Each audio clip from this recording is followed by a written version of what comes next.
Bonjour à toutes et à tous et bienvenue dans ce nouveau numéro de Demain à la Une. Nous commençons par les titres de cette édition. Après avoir enfin rencontré le président américain Donald Trump, Mahmoud Abbas, le président palestinien, s'apprête à visiter Moscou pour rencontrer Vladimir Poutine. Une des raisons de cette visite est de tenter d'obtenir le soutien de Moscou pour faire avorter le projet de transfert de l'ambassade américaine à Jérusalem. Du sport et plus particulièrement du football à l'affiche de la deuxième partie de cette émission. Nous allons donc parler des matchs retour de la demi-finale de la très prestigieuse Ligue des Champions ainsi que du bilan des matchs allés. Real Madrid face à l'Atlético Madrid et l'AS Monaco qui croisera le fer avec la Juventus de Turin.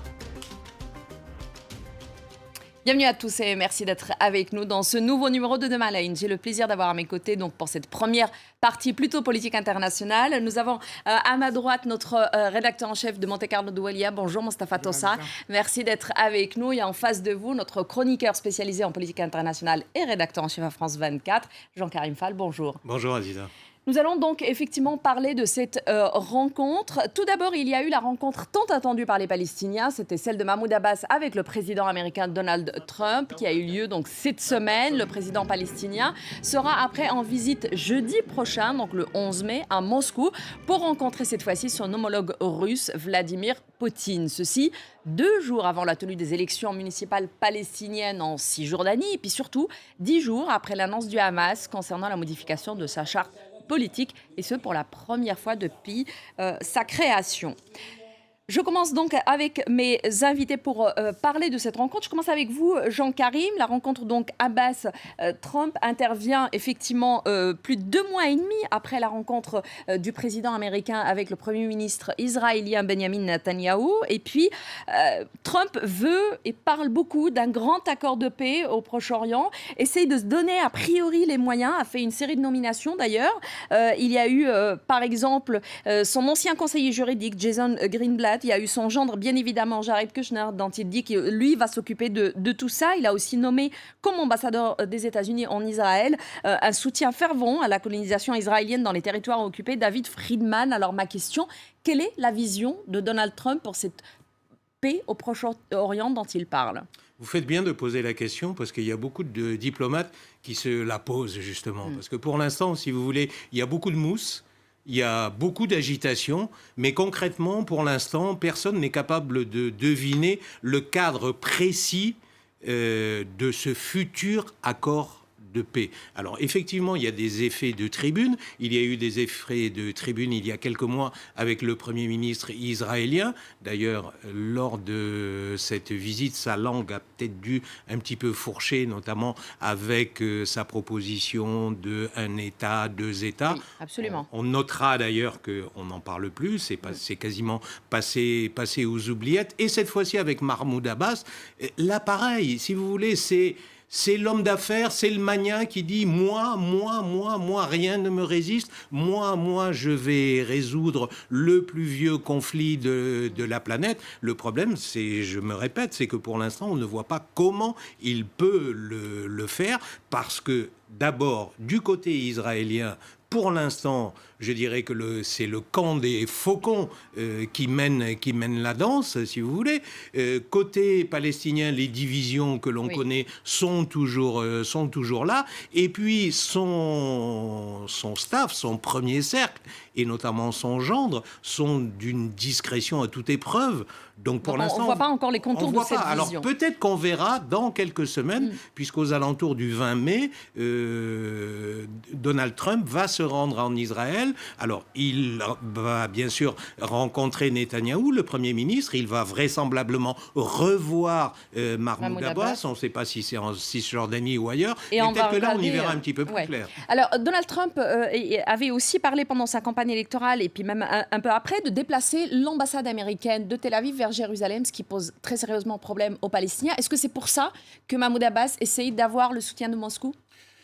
Sans doute, entre autres pour ça, mais je crois que cette proposition de déplacer l'ambassade de Tel Aviv à Jérusalem a fait couler beaucoup d'encre et il a excité beaucoup de capitales, notamment capitales arabes, capitales arabes et comme l'Arabie saoudite que Donald Trump s'apprête à visiter. Mais moi, je suis assez d'accord avec Jean-Karim quand il dit qu'il y a une confusion totale sur le positionnement américain, sur les choix américains. Il y a les déclarations du candidat Trump et il y a les prises de position réelles de son administration. Mais quel est le contrepoids que peut avoir Moscou dans cette affaire ?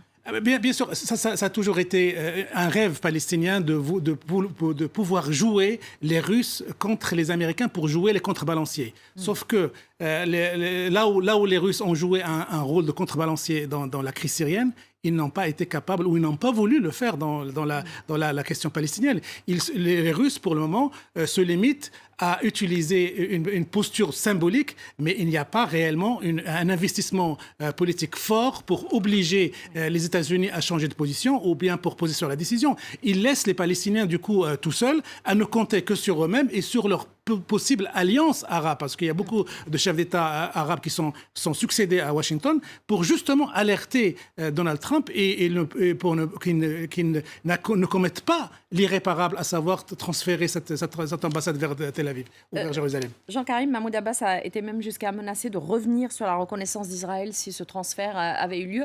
Quel est son poids aujourd'hui dans la société palestinienne et même sur la place politique palestinienne ?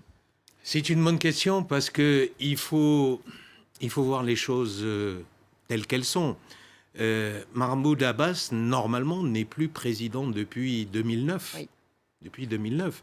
Moi, citez-moi un exemple dans le monde, je ne vais pas dire dans le monde démocratique, dans le monde où vous avez un chef d'État qui, normalement, aurait dû organiser des élections. Voilà, donc depuis 2009, il n'est plus président. Donc, quelle est sa légitimité ? Première question. Ensuite, il est je dirais, quasiment dans une guerre à mort avec le Hamas. Et il faut reconnaître que le Hamas a relativement bien joué dans ce bras de fer sanglant avec le Fatah en annonçant donc cette modification de la charte. Parce qu'on parle quand même de quelque chose d'historique, c'est la première fois qu'on touche à ça. On parle aujourd'hui de frontières de 67 et puis on parle aussi d'un conflit avec l'État d'Israël, mais en tant qu'État politique, et pas de connotation religieuse. Ce sont deux points qui sont quand même importants, ou est-ce que c'est de la poudre aux yeux ? Non, je pense que c'est important. C'est peut-être pas historique, c'est important.